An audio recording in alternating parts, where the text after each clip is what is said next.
Hi everybody, my name is Hannah and this video is all about organization. So I'm here in my daughter's room in front of her closet, which does not have doors anymore because when we moved in we removed them with the intention of putting up new ones because they were really heavy mirrored doors. We were worried they were going to break on the kids, and so we just never got around to putting new doors up. But in the meantime, for her closet at least, it's fine because we have easy access to the stuff inside, plus it's pretty. Alright, so I'm here to talk to you about some different organizational bins, and I want to talk to you first about these really pretty bins that you can pick up from Target, and I think maybe other retailers have it as well. They probably don't have this pattern anymore, but they certainly have something similar. They run for about $10 each. My daughter is showing the label here. I do have a label. It's an outdated label because it says cloth diapers and my little girl is 5 now, but there's also nothing inside because I gave my cloth diapers to my sister-in-law. But I don't intend to put anything inside this one right now because I had something recently that was wasn't heavy. There was just a lot in there. It just caused it to be heavy. And these are not so durable for continuous use because when you pull them out, you kind of distort the front a little bit.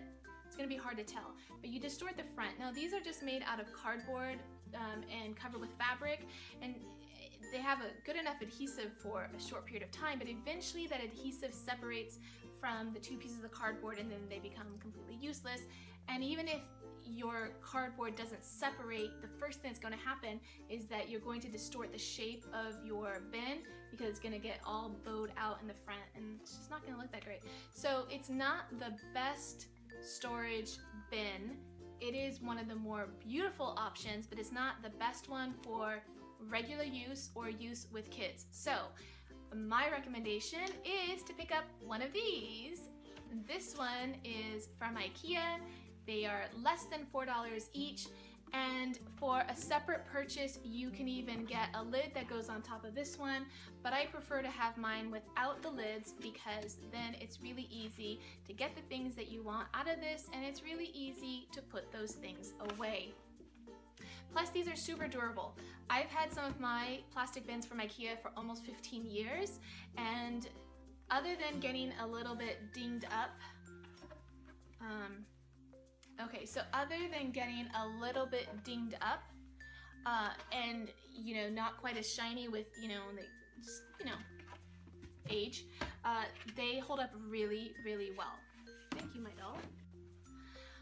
But if you still want to get these beautiful fabric colored bins, then I would recommend that you get the half size bin, because this way you can get your stuff in and out without having to pull out one of these tall ones that fit the calyx units really well. And also I feel like because they're the half size, they're a little bit more durable, or possibly you just don't fill them up as much and so they tend to just last longer. But my favorite feature about these half size ones is that you can get your stuff really easily out of them. But they also have a quarter size one. So this one is half the size of the half size one. And these ones work really well too. And of course they've got that pretty design on the front, which I kind of a sucker for. Okay, so my other tip regarding organization and buying bins is that I recommend that you buy a lot of the same kind of bin because you will find that organizing is going to be a little bit easier and you use the space a little bit better. If you just are buying one random organizational container, then it's not going to work as well in your space than if you buy a lot of the same ones. They can stack more easily and they just will fit your space more beautifully. Okay, so also in my daughter's room on the top shelf are some decorative boxes that hold old baby clothes that we are just going to keep for sentimental reasons.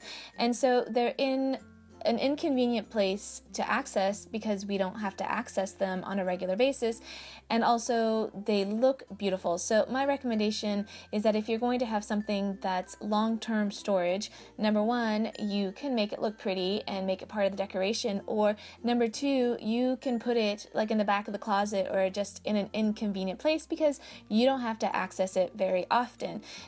Now, there aren't a whole lot of toys in my daughter's room because some of them are in the schoolroom and some of them are in the garage, which is our playroom. And in the garage especially, I use the containers that I got from IKEA that fit the Expedit and Calyx bookcase. They are plastic, they are so durable, and they're perfect for storing toys. And so we have our train set and our Legos in those bins, and they have lasted a really long time. So if you'd like to see more pictures, you can check out my website at pepperandpine.com. Thanks for watching.